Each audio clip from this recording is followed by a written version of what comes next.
我现在在世界第8大奇迹，有着人工天河之称的红旗渠。你知道红旗渠有多牛吗？它凭什么能够载入中国史册？又为什么让世界都惊叹不已，甚至被无数专家称之为不可复制的奇迹？很多人都只是在小学课本里面见过，却不知道真正的红旗渠到底长什么样子。今天龙妹就带大家走进红旗渠。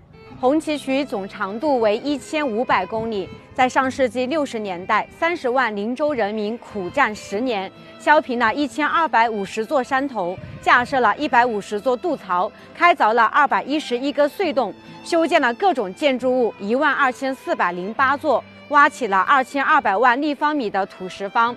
最后硬是用双手一牵一锤，在太行山的悬崖峭壁之上凿出了这一条幸福渠。如果把林州人民当年挖出来的土石修成一堵宽2米、高3米的墙，足足可以从广州修到北京。然而，在修建的10年中，却先后有81位干部和群众献出了自己宝贵的生命。其中呢，年龄最大的63岁，年龄最小的只有17岁，也被称为是最悲壮的水渠。那既然这么难修，为什么还要修呢？这是因为红旗渠位于河南安阳的林州市，由于这里分布着大量的石灰岩裂隙，导致地面很难积水，而且岩石坚硬，地下水又很难开采，再加上降雨量又少，所以林州人民面临着10年久旱、水贵如油的困境。从明朝开始到新中国成立的514年中，林县发生自然灾害100多次，大旱绝收30多次，易子而食的人间惨剧就达5次之多。更让人无法想象的是，当年一位姓桑的老汉走了20多里路，排了1天的队，终于从山里面挑回来1桶水。拎到家的时候，这来之不易的水却被儿媳妇一个不小心给打翻了。因为内疚，儿媳妇当天晚上竟然上梁自尽了。对于林州人来说，吃水就是一种奢望。那么，如何解决林州人民的缺水问题呢？只有一个办法，就是劈开太行山，从山西卓漳河引来水源。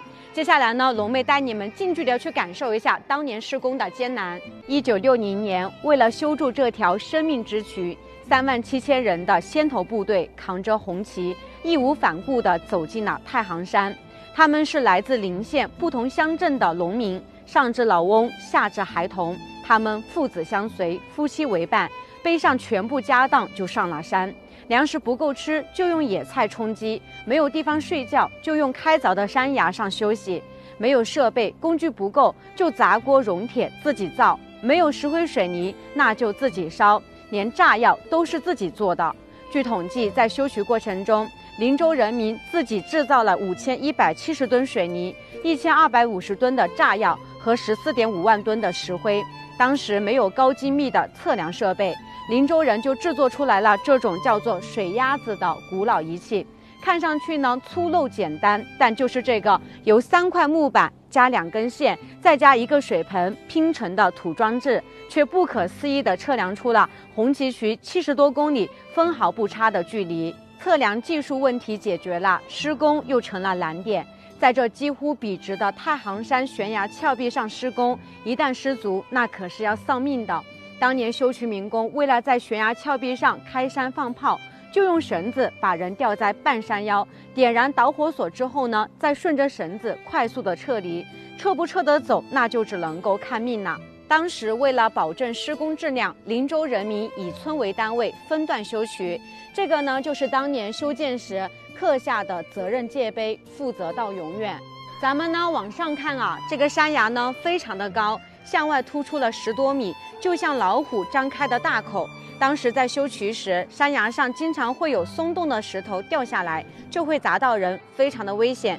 除险队长任成阳则会带着他的队员，把绳子绑在身上，在空中荡秋千，飞荡数次才能够荡进虎口，除掉险石。人们都说这叫虎口拔崖，于是呢，这个山崖也被叫做虎口崖。崖当房，石当床，虎口崖上度时光。我为后代创大业，不建成大渠不还乡。这个山崖呢，也是工人们曾经休息睡觉的地方。这上面呢写着青年洞3个大字，青年洞全长616米，它是红旗渠的咽喉工程，也是最难修的部分。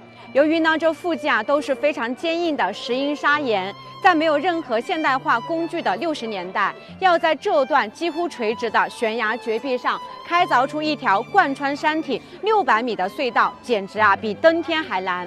但是呢，只要这里不凿通，水源呢就进不来。所以负责开凿隧道的300多名青年就想到了分段凿进的方法，最终在8个月后隧洞凿通。而这个隧道呢，也因此取名为青年洞。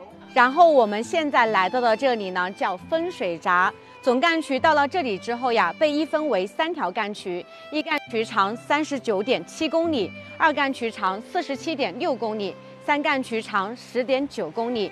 在3条干渠之下，还有支渠、斗渠、龙渠、毛渠。红旗渠全长1500公里，指的是总干渠加上3条干渠，再加上51条支渠和290条斗渠的长度。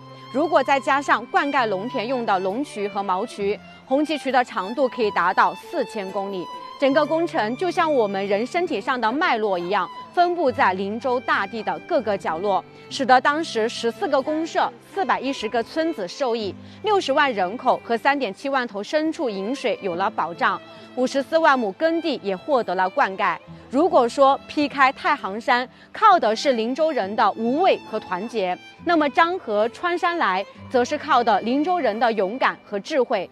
无论时代如何变迁，总有一种精神会让人泪流满面，充满力量。这种精神就叫做红旗渠。关注龙妹，带您走遍中国。